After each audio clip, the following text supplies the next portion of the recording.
కొన్నిసార్లు కొన్ని సిట్యుయేషన్స్ మీరు మూవీలో గాని, లేదా బయట రియాలిటీలో గాని మీరు చూసే ఉంటారు. అదేంటంటే ఇంకో పర్సన్‌ని బెదిరిస్తూ ఉంటాడు. కానీ అందులో కాన్ఫిడెన్స్ కనపడదు. తను చేసే యాక్టివిటీస్‌లో కూడానా ఈ పర్సన్ ఏం చేయలేడనేది కూడా అనిపిస్తూ ఉంటది. ఇది మీరు మూవీస్‌లో కూడా కొన్ని చూసే ఉంటారు. సేమ్ టైమ్ రియాలిటీలో కూడా చూసే ఉంటారు. గట్టిగా అరుస్తుంటాడనమాట. కానీ వాళ్ళేం చేయలేరు. ఎందుకనంటే దీని దగ్గర ఎంత స్ట్రెంత్ ఉన్నా గానీ, దీని వీక్‌నెస్ పాయింట్స్ తన చేతుల్లో ఉండేటట్టే. ఎగ్జాక్ట్‌లీ ఇప్పుడు present right now war situation కూడా అలానే అయింది.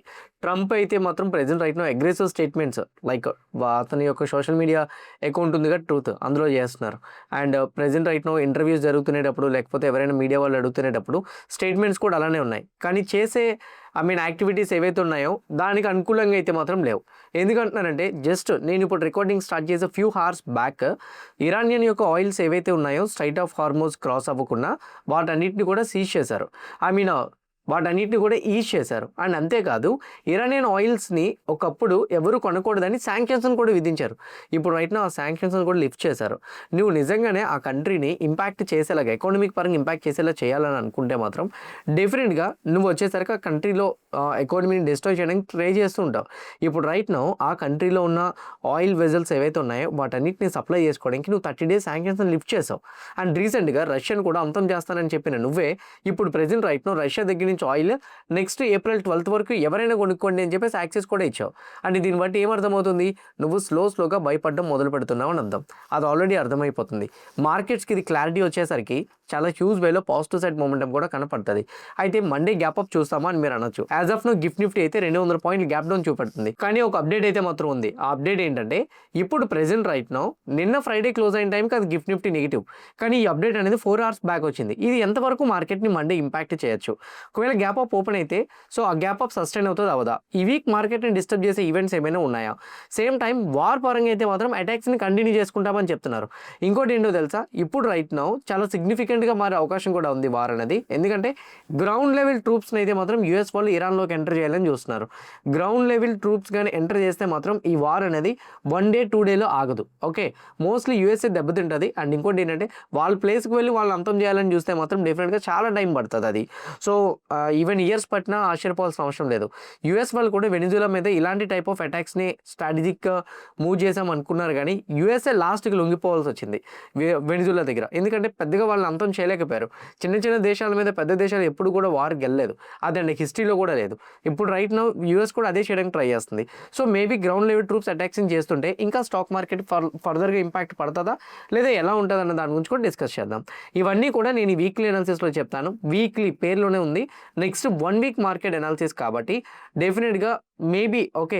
సో మేజర్ ఈవెంట్స్ మేజర్ లెవెల్స్ని డిస్కస్ చేస్తాం మనం. అండ్ సేమ్ టైం నేను వీక్లీ అనాలిసిస్ చేసేటప్పుడు మీ అందరికీ తెలుసు లాస్ట్ వీక్ కూడా నేను అనాలిసిస్ చేస్తూ ఉంటాను. లాస్ట్ వీక్ అనాలిసిస్ చేసి ఈ వీక్ కూడా చేస్తాను. లాస్ట్ వీక్ ఏ న్యూస్ బట్టి మార్కెట్ డ్రాప్ అయింది, ఈ వీక్ ఏ న్యూస్ బట్టి మార్కెట్ డ్రాప్ అవడానికి అవకాశాలు ఉంటాయి. లాస్ట్ వీక్ ఉన్న న్యూస్ ఈ వీక్ని క్యారీ ఫార్వర్డ్ చేస్తుందా? టెక్నికల్గా లాస్ట్ వీక్ ఏమైనా సపోర్ట్ లెవెల్స్ బ్రేక్ అయితే ఈ వీక్ అవి కూడా ఇంకా ఫర్దర్గా ఫాల్ కంటిన్యూ చేసే ఛాన్సెస్ ఉంటాయా? ఇవన్నీ డిస్కస్ చేద్దాం. మీ అందరు నేను అడిగేది ఒకటే, నిన్న ఈవినింగ్ వీడియో చేసాం పోస్ట్ మార్కెట్ అండ్ ఇమీడియట్గా ఇప్పుడు మనం వీక్లీ అనాలిసిస్ చేస్తున్నాం. And Monday morning pre market కూడా చేస్తాం. సో ఈ updates time to time war అప్డేట్సే కాదు మార్కెట్ అప్డేట్స్తో పాటు మీకు టైం టు టైం వీడియోస్ చేసి ఏదైతే పెడుతున్నామో ఏ పాయింట్ ఆఫ్ వ్యూ అయినా కానీ నేను మా టీం మీకు ఎఫర్ట్స్ పెట్టామని అనిపిస్తే డెఫినెట్గా వీడియోకి లైక్ చేయండి. ఛానల్ ఇంకా సబ్స్క్రైబ్ చేసుకోకుండా వీడియో చూస్తూ ఉంటే ఛానల్ కూడా సబ్స్క్రైబ్ చేసుకోండి. ఇదే వీడియో మీ ఫ్రెండ్స్ ఆర్ మీ రిలేటివ్స్ షేర్ చేస్తే హెల్ప్ అవుతుంది అనుకుంటే వాళ్ళు కూడా షేర్ చేయండి. నా ఫస్ట్ వన్ లాస్ట్ వీక్ ఏం జరిగిందన్న దాని దగ్గర నుంచి మొదలు పెడదాం. ఇక్కడ చూస్తే నిఫ్టీ మీరు ఇక్కడ క్లియర్గా చూడండి. ఫస్ట్ 3 days ఆల్మోస్ట్ నిఫ్టీ అయితే మొత్తం రికవరీ అవ్వడానికి ట్రై చేసింది. మండే, ట్యూస్డే, వెన్స్డే స్లోగా 3 days రికవరీ అవుతుంది. అటాక్స్ ఆగిపోయినాయా ఆ 3 రోజులు అనొచ్చు. అటాక్స్ ఆగలేదు, అటాక్స్ కంటిన్యూ అవుతున్నాయి. అటాక్స్ కంటిన్యూ అవుతున్నా కానీ మార్కెట్ ఎందుకు రికవరీ అయిందని మీరు అడగచ్చు. నేను ఇప్పుడే కాదు ఎప్పుడైనా చెప్తున్నాను నేను మీకు. కరోనా ఫస్ట్ టైం వచ్చినప్పుడు మార్కెట్ ఫాలో అయింది. రెండోసారి వచ్చినప్పుడు మార్కెట్ ఫస్ట్ టైం 40% పడితే సెకండ్ టైం 12% పడింది. థర్డ్ టైం కరోనా వచ్చినప్పుడు మార్కెట్ 3% పడింది. అంటే దీన్ని బట్టి మీకేం అర్థమైంది? ఇన్స్టెంట్గా అంటే అన్ఎక్స్పెక్టెడ్గా ఏదైనా వస్తేనే మార్కెట్స్ రియాక్ట్ అవుతాయి. అది ఎక్స్పెక్టెడ్ అయిపోయింది అనుకోండి, ఏముందిలే వాళ్ళిద్దరు యుద్ధం కంటిన్యూ అవుతుంది అని అనుకుంటే మార్కెట్ రియాక్ట్ అవ్వదు. రష్యా ఉక్రెయిన్ యుద్ధం 2022 నుంచి జరుగుతుంది, 4 సంవత్సరాలు. బట్ స్టిల్ ఇప్పటికీ కూడా Indian stock markets all time hike reach అయినా లేదా వార్ అయిపోయిన తర్వాత. సో దానికి రీజన్ ఏంటి? ఇప్పుడు ఏదైనా వార్ సిచ్యువేషన్ ఉంటుంది అని అనుకుంటే సో ఆబ్వియస్లీ ఓకే ఇది మనకి ఇంకా తెలిసిందే కదా అని ఉండిపోతుంది. సో అంటిల్ అండ్ అన్లెస్ మళ్ళీ ఎకానమీస్ మీద అది ఇంపాక్ట్ పడుతుంది అని తెలుసుకున్నంత వరకు ఫస్ట్ 3 days కూడా అదే జరిగింది. యూఎస్కి ఇరాన్కి వార్ అయితే కంటిన్యూ అయింది, కానీ ఆ 3 days కూడా మేజర్గా అటాక్స్ అన్నీ కూడా వార్ బేసిస్ ఏవైతే ఉన్నాయో వాటి మీద అటాక్స్ జరిగినాయి అనమాట. లాస్ట్ 2 days ఏం జరిగిందంటే ట్రంప్ వెళ్ళి కార్గ్ ఐలాండ్ మీద అటాక్ చేశారు. కార్గ్ ఐలాండ్లో ఉన్న వార్ బేసిస్ మీద అటాక్ చేశాడు అతను. అండ్ ఇంకోటి వార్నింగ్ కూడా ఇచ్చారు. ఏం వార్నింగ్ ఇచ్చారు?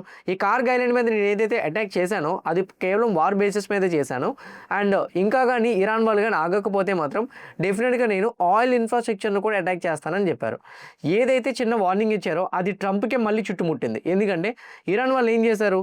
దగ్గరలో ఉన్న గల్ఫ్ కంట్రీస్లో ఉన్న ఆయిల్ ట్యాంకర్స్ అండ్ అలానే ఆయిల్ ప్రొడ్యూస్ చేసే రిఫైనింగ్ ప్లాంట్స్, గ్యాస్ ఫెసిలిటీస్ ఏవైతే ఉన్నాయో వాటన్నింటి మీద అటాక్ చేశారు. ఖటార్లోని పెద్ద స్టోరేజ్ ఉంది. ఆ స్టోరేజ్లో 17% ఆల్మోస్ట్ గ్యాస్ కెపాసిటీ మొత్తం కూడా డ్యామేజ్ అయిపోయింది. అది నెక్స్ట్ 5 years గ్యాస్ సప్లై చేయడానికి అయితే మాత్రం మరి అవ్వదు. ఇంకా ఆ స్టోరేజ్ని మళ్ళీ రీకన్స్ట్రక్షన్ చేయాలన్నా చాలా టైం పడుతుందని ఖటార్ చెప్పేసింది. ఇది one of the biggest drawback for UAE and Gulf countries. Gulf countries damage అయితే యూఎస్కి ఎకానమిక్ పరంగా ఎలా ఇంపాక్ట్ పడుతుందని అనొచ్చు. ఈ గల్ఫ్ కంట్రీస్ సేల్ చేసే ఆయిల్ కానీ గ్యాస్ కానీ డాలర్స్లో చేస్తారు. డాలర్స్లో వచ్చిన అమౌంట్ని యూఎస్కే మళ్ళీ తిరిగిస్తారు. యూఎస్కి ఇవ్వడం వల్ల యూఎస్ వాళ్ళు డేటా సెంటర్ ఇన్ఫ్రాస్ట్రక్చర్స్ మీద ఏఐ మీద ఇన్వెస్ట్మెంట్ చేస్తారు. వాళ్ళకి రావాల్సిన ఇన్వెస్ట్మెంట్ గల్ఫ్ కంట్రీస్ నుంచి ఎక్కువ ఉంది కాబట్టి అవి కానీ రాలేకపోతే మాత్రం డెఫినెట్గా యూఎస్కి అయితే మాత్రం బిగ్ ఎకానమీ స్ట్రెస్ కింద ఉంటుందని నేను అనుకుంటున్నా. ఇది మేజర్ పాయింట్. లాస్ట్ 2 days మార్కెట్లో అంత సివియర్ సెల్లింగ్ రావడానికి కూడా కారణం అదే. That is the first point. అంటే ఆయిల్ ఇన్ఫ్రాస్ట్రక్చర్స్ మీద టచ్ చేసుకోకుండా అటాక్ చేసుకుంటే మార్కెట్స్ రియాక్ట్ అవ్వవు. ఎందుకంటే ఆల్రెడీ చాలా వరకు రియాక్ట్ అయిపోయింది. రీసెంట్ నిఫ్టీ హై 26,400, ఇప్పుడు 23,000, 3,700 పాయింట్లు నిఫ్టీ పడింది. ఈవెన్ బ్యాంక్ నిఫ్టీ అయితే 4,000 పాయింట్లు పైన పడింది.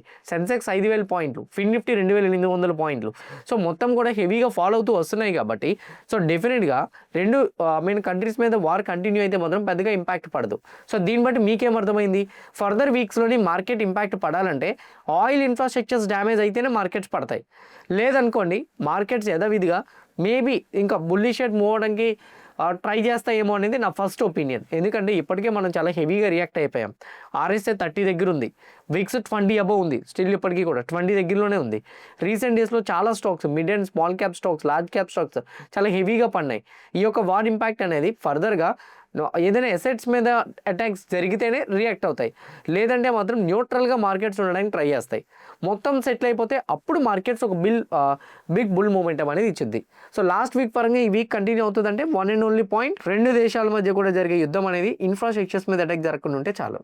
మరి మన మార్కెట్ ఫ్రైడే 3:30 క్లోజ్ అయిపోయిన తర్వాత ఇప్పుడు మార్కెట్స్లో ఏం జరిగిందని అంటే ఫ్రైడే అయితే యూఎస్ మార్కెట్స్ కరెక్షన్ అయినాయి. ఫ్రైడే యూఎస్ మార్కెట్స్ కరెక్షన్ అవడానికి రీజన్ ఏంటంటే ట్రంప్ సైడ్ నుంచి అగ్రెసివ్ స్టేట్మెంట్స్ వచ్చినాయి. ఈవెన్ మీరు ఇక్కడ చూస్తే ట్రూత్ సోషల్ మీడియాలో కూడా అతను పోస్ట్ చేసిన పాయింట్స్, మేము ఇరాన్ని వదిలిపెట్టబోము, మమ్మల్ని నమ్మి ఉన్న గల్ఫ్ కంట్రీస్ ఏవైతే ఉన్నాయో వాటికి న్యాయం జరిగేలా మేము చేస్తాం, ఎప్పటికైనా కానీ ఇరాన్ని డిస్ట్రాయ్ చేస్తామనే అగ్రెసివ్ స్టేట్మెంట్స్ ట్రంప్ చేశారు. అండ్ సేమ్ టైం వచ్చేసరికి ట్రంప్ చేసిన స్టేట్మెంట్స్లోని ఆయిల్ ఇన్ఫ్రాస్ట్రక్చర్స్ని మేము వదిలిపెడతామని ఏం మాట్లాడలే. సో మొత్తం అంతా ఇరాన్ని అంతం చేసేస్తామనేటట్టు స్టేట్మెంట్సే ఉన్నాయి. దానివల్ల వీకెండ్లో ఏం జరుగుతుంది అనేది తెలియక యూఎస్ మార్కెట్స్లో కూడా డిక్లైన్ అయితే వచ్చింది. అండ్ అదే ఇంపాక్ట్ అనేది గిఫ్ట్ నిఫ్టీ కూడా పడింది. Gift Nifty present right now అయితే మాత్రం అప్రాక్సిమేట్లీ 300 పాయింట్లు గ్యాప్ డౌన్ ఓపెనింగ్ కనపడుతుంది. ఓకే, క్రూడ్ అయితే మాత్రం మీరు చూస్తే $112 per barrel దగ్గర క్లోజ్ అయిపోయింది. బ్రెంట్ ఆయిల్ అయితే మాత్రం $48 per barrel దగ్గర ట్రేడ్ అయితే, సిల్వర్ 2% కరెక్షన్ అయింది, గోల్డ్ 1% వరకు ఆల్మోస్ట్ డిక్లైన్ వచ్చింది. కరెన్సీస్లో USD/INR పరంగా చూసుకుంటే 93.7కి వెళ్ళిపోయింది. 94కి టచ్ అయినా మనం ఆశ్చర్యపోవాల్సిన అవసరం లేదు. రూపీ ఆల్ టైమ్ లోకి వెళ్ళిపోయింది. క్రూడ్ ఆయిల్ మళ్ళీ 112, 114 దగ్గర సస్టైన్ అవ్వడానికి ట్రై చేస్తుంది. గోల్డ్ అండ్ సిల్వర్లో డిక్లైన్ రావడం స్టార్ట్ అవుతుంది. ఇదంతా కూడా ఫ్రైడే మార్కెట్స్ యూఎస్ క్లోజ్ అయిపోయిన టైంకి వచ్చిన అప్డేట్. అండ్ దీని తర్వాత అప్డేట్స్ ఏంటంటే వచ్చినాయి, అవి వన్ బై వన్ డిస్కస్ చేద్దాం. ఫస్ట్ వన్ వచ్చేసరికి యూఎస్కి ఎక్కడ కూడా చుట్టూ ఉన్న సరౌండింగ్స్ ఎవరు సపోర్ట్ చేయట్లే. ఎందుకంటే కొన్ని స్టేట్మెంట్స్ మీరు ఇక్కడ చూడండి.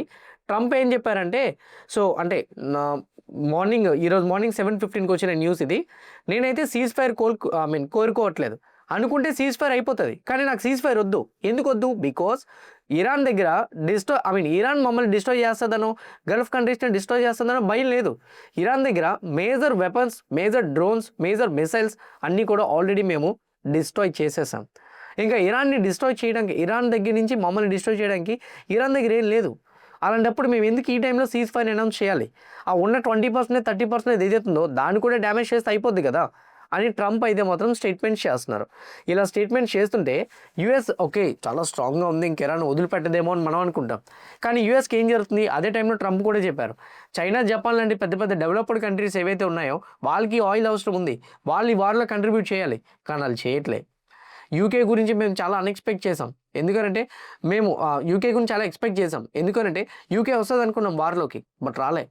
సో అండ్ అలానే నాటో కంట్రీస్ ఏవైతే ఉన్నాయో అవి కూడా ఇన్వాల్వ్ అవ్వలేదు. అండ్ నిన్న శ్రీలంక వాళ్ళు కూడా శ్రీలంక ఎయిర్పోర్ట్లోని 2 వార్ ప్లేన్స్ని ల్యాండ్ చేస్తామంటే శ్రీలంక వాళ్ళు దాన్ని రిజెక్ట్ చేశారు.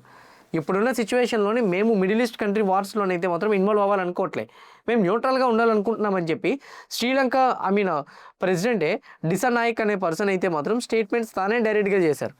దీన్ని బట్టి యూఎస్కి ఎక్కడ సపోర్ట్ రావట్లేదు. గల్ఫ్ కంట్రీస్లో ఉన్న ఆయిల్ ఇన్ఫ్రాస్ట్రక్చర్స్ ఎక్కడ డ్యామేజ్ అవుతాయన్న రీజన్తో same time global economic pressure start అయిపోతుంది. క్రూడ్ 140 దగ్గర ఉండిపోయింది. ఓకే, గోల్డ్ అండ్ సిల్వర్ పడుతుంది. అన్ని సెంట్రల్ బ్యాంక్స్ యొక్క సేఫెస్ట్ అసెట్ గోల్డే. ఇప్పుడు గోల్డ్ పడిపోతుంది ఎవరి వల్ల? ట్రంప్ వల్ల. ఆయిల్ ప్రైజెస్ పెరిగిపోతున్నాయి ఎవరి వల్ల? ట్రంప్ వల్ల. ఎల్పిజి ప్రైజెస్ పెరుగుతున్నాయి ఎవరి వల్ల? ట్రంప్ వల్ల. అన్ని కంట్రీస్ కలిపి ట్రంప్ తర్వాత క్వశ్చన్ చేస్తారు. డెఫినెట్గా ట్రంప్ మీద ఇంపాక్ట్ అనేది పడుతుంది. అందుకోసం కొన్ని హవర్స్ ముందు నేను రికార్డ్ చేసే ముందు యూఎస్ వాళ్ళు ఒక క్లారిటీ ఇచ్చేశారు. ఏంటంటే ఇరాన్ మీద మేము ఆయిల్ని శాంక్షన్ చేసాం, ఆ శాంక్షన్స్ని 30 days రిలీవ్ చేస్తున్నాం. అది కూడా కొన్ని కండిషన్స్ మీద అని చెప్పారు. ఆ కండిషన్స్ ఏంటో తెలుసా? కొత్త ఆయిల్ని ప్రొడ్యూస్ చేసి మళ్ళీ సప్లై చేయడం అవ్వదు. ఓల్డ్ ఆయిల్ ఏదైతే ఉండిపోయిందో యాక్చువల్గా స్ట్రైట్ ఆఫ్ హార్మోస్ బ్లాక్ చేయడం వల్ల అందరూ ఆయిల్ షిప్స్ కూడా ఆ మధ్యలో ఆగిపోయినాయి, సముద్రం మధ్యలో ఆగిపోయినాయి. ఇరాన్ కూడా 140 million barrels ఆగిపోయినాయి. ఇక్కడ నేను చూసిన అప్డేట్ ప్రకారంగా అయితే మాత్రం 140 million barrels అయితే మాత్రం ఆగిపోయినాయి ఇరాన్ వాళ్ళు కూడా.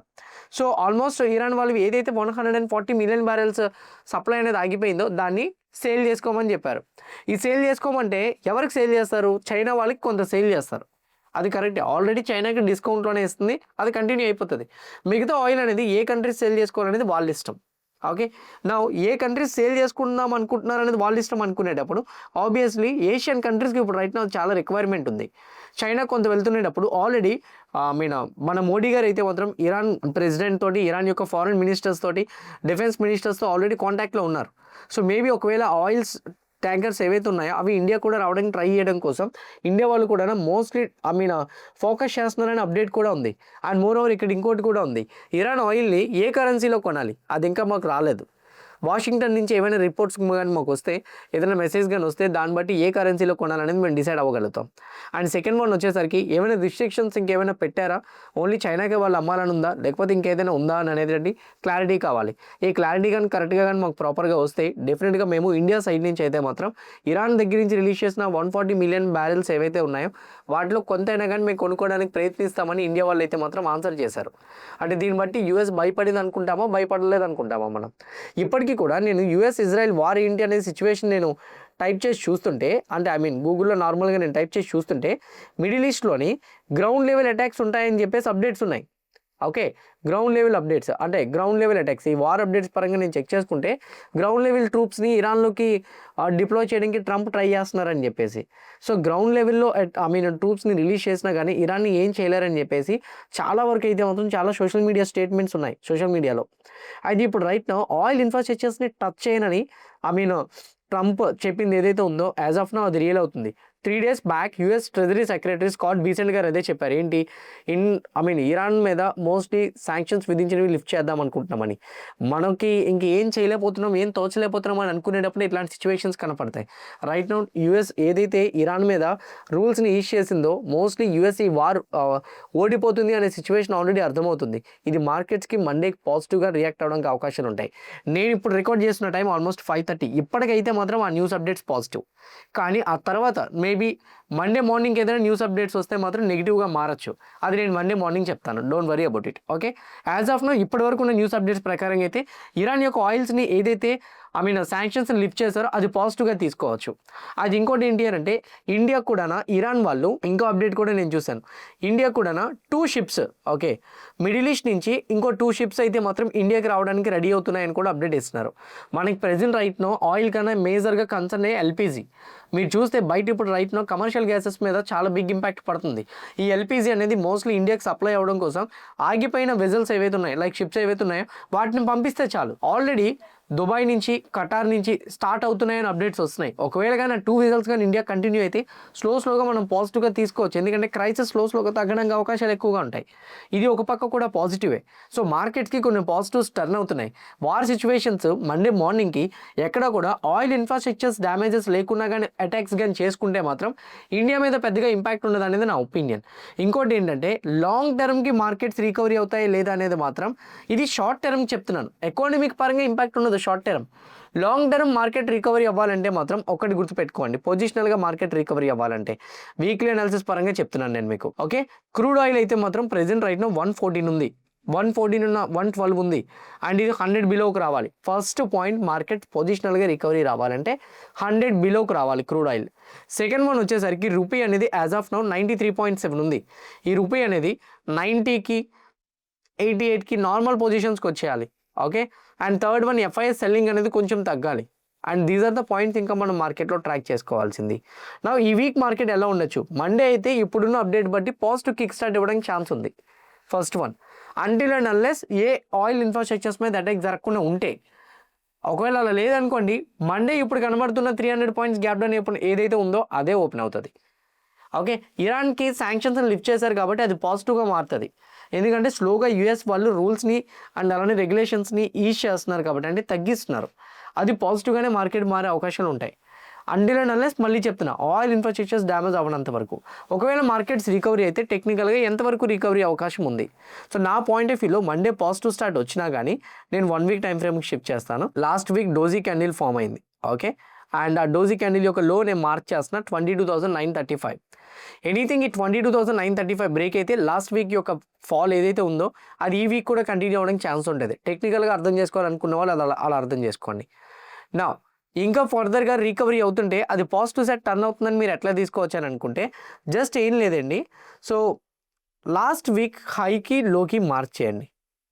జస్ట్ ఏం లేదు అంటే ఈ వీక్ కొంచెం పాజిటివ్ సెట్ టర్న్ అవుతుందా అనే కన్ఫర్మేషన్కి రావాలి అని అనుకుంటే అంటిల్ అండ్ అన్లెస్ నేను మీకు చెప్తున్నా ఈ వీక్ హై టు లో నేను మార్క్ చేస్తే 23,400 సపోర్ట్ లెవెల్. 23,400 అంటే ఉన్న ప్రైస్ దగ్గర నుంచి 300 పాయింట్స్. 23,400 అబోవ్ కానీ ఒకవేళ నిఫ్టీ 50 సస్టైన్ అవ్వగలిగితే స్లోగా నిఫ్టీ 50లో కూడా పాజిటివ్ సైడ్ రికవరీ అవ్వడానికి ప్రాబబిలిటీస్ చాలా హై ఉన్నాయి. This is the first point you have to understand. Next one వచ్చేసరికి సెన్సెక్స్ కూడా important support level last week యొక్క లో. ఓకే, లాస్ట్ వీక్ ఒక లో కానీ అంటే 74,000 బ్రేక్ అవ్వలేదని అనుకోండి రికవరీ రావచ్చు. అందులో 50% లైన్ మార్క్ చేసుకోండి. దాన్ని బ్రేక్ చేయగలిగితే ఈ వీక్ స్లోగా పాజిటివ్ సైడ్ మూమెంటం ఇవ్వడానికి ట్రై చేస్తున్నాయని అర్థం. అండ్ సేమ్ ఫర్ బ్యాంక్ నిఫ్టీకి క్రూషియల్ సపోర్ట్ ఉందండి 53,500. ఈ లెవెల్ బ్రేక్ అవ్వకపోతే స్లోగా రికవరీ అవుతూ 55,000 వరకు రీచ్ అవ్వచ్చు. అండ్ ఈ లెవెల్ బ్రేక్ అవుతుందా లేదా అనేది చూడండి. యాజ్ ఆఫ్ నౌ ఉన్న అప్డేట్స్ అయితే మార్కెట్స్కి ఫేవరబుల్గా కనపడుతున్నాయి. యూఎస్ ఓడిపోతున్నట్టు సిచ్యువేషన్ కనపడుతుంది. యూఎస్ ఓడిపోతుందా గెలుస్తుందా అనేది కాదు, పాయింట్ ఏంటంటే స్ట్రైట్ ఆఫ్ హార్మోజ్ నుంచి షిప్స్ వెళ్ళడం కోసం తగిన చర్యలు యూఎస్ తీసుకుంటుందా లేదా అనేది ఇంపార్టెంట్.